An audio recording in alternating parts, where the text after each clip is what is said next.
Assalamualaikum warahmatullahi wabarakatuh. Saya Nadifal Briasna Ayudhiyanisa dengan NIM 54034211067 dari Prodi Pendidikan Tata Busana. Di sini saya akan menjawab pertanyaan yang diberikan oleh Bapak Zaim El Mubarok dalam perkuliahan Pendidikan Agama Islam. Pelajaran yang bisa diambil setelah menonton video tersebut adalah: yang pertama, ijtihad adalah salah satu bukti bahwa Islam adalah agama terbuka dan universal, dikarenakan dengan adanya perkembangan zaman, muncul sumber hukum Islam baru yang tidak hanya dari Al-Quran dan As-Sunnah. Sumber hukum Islam baru itu akan melalui proses ijtihad. Yang kedua, ijtihad tidak sembarangan dilakukan, akan tetapi harus melalui riset yang sungguh-sungguh, agar nantinya dapat memecahkan suatu permasalahan. Yang ketiga, objek yang paling penting adalah mujtahid atau ahli atau ulama yang melakukan ijtihad, di mana ulama ini harus bisa bahasa Arab, memahami hukum Islam, menguasai metode penggalian hukum Islam, dan mampu mengerti masalah yang dimiliki atau yang diputuskan. Yang keempat, ijtihad melalui metode tertentu, yaitu melalui ijma atau kesepakatan, qiyas atau analogi, istihsan atau menganggap sesuatu baik, istihsa atau kembali ke hukum asal, dan lain-lain.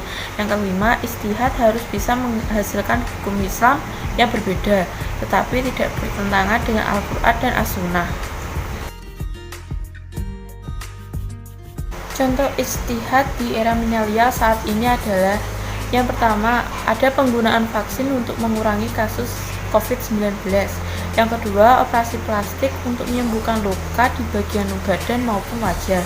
Yang ketiga, program bayi tabung. Yang keempat, mendengarkan musik untuk menenangkan hati. Dan yang terakhir, ada hukum bagi waris. Apakah nafsu harus dibesarkan atau dikecilkan perannya, atau bagaimana? Jelaskan. Nafsu merupakan bagian dari makhluk Allah. Dengan berbekal nafsu, pada manusia dapat menjalankan kehidupannya secara wajar sebagai makhluk yang hidup di dunia ini. Berbagai kebutuhan penting manusia seperti makan, minum, tidur, dan lain sebagainya melibatkan nafsu dalam kehidupan sehari-hari. Karena itu, secara alamiah, nafsu bukan hal yang mutlak buruk. Nafsu juga memiliki kecenderungan untuk menyimpang. Karena itu, dalam Islam terkandung anjuran kuat untuk mengendalikan nafsu, agar selamat dari penyimpangan dan godaan-godaannya yang menjerumuskan. Pilihannya hanya dua: apakah kita menguasai nafsu atau justru dikuasai oleh nafsu? Dua pilihan ini pula yang akan menentukan apakah kita akan memperoleh kebahagiaan hakiki atau tidak. Oleh sebab itu, kita harus bisa menguasai hawa nafsu. Jika dibiarkan atau tidak dikendalikan, akan berdampak bagi perilaku manusia yang tidak baik.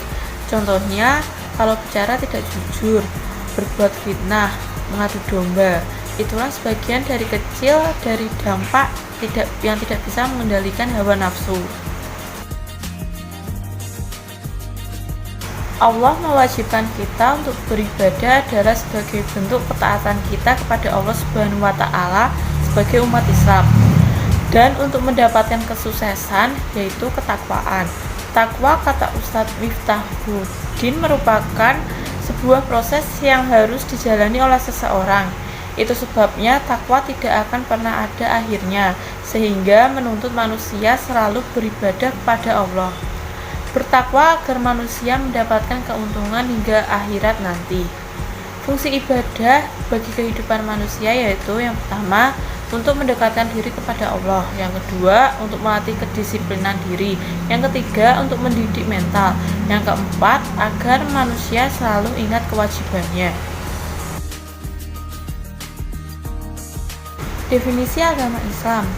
Islam adalah agama atau suatu ajaran yang dibawa oleh Nabi Muhammad dan merupakan satu-satunya agama yang diridhoi oleh Allah.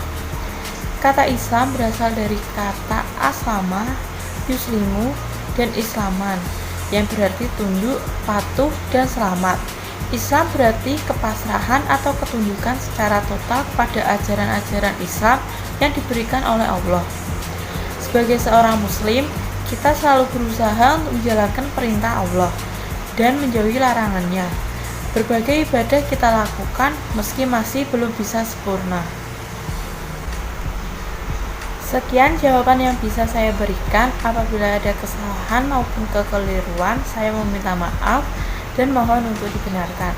Terima kasih. Wassalamualaikum warahmatullahi wabarakatuh.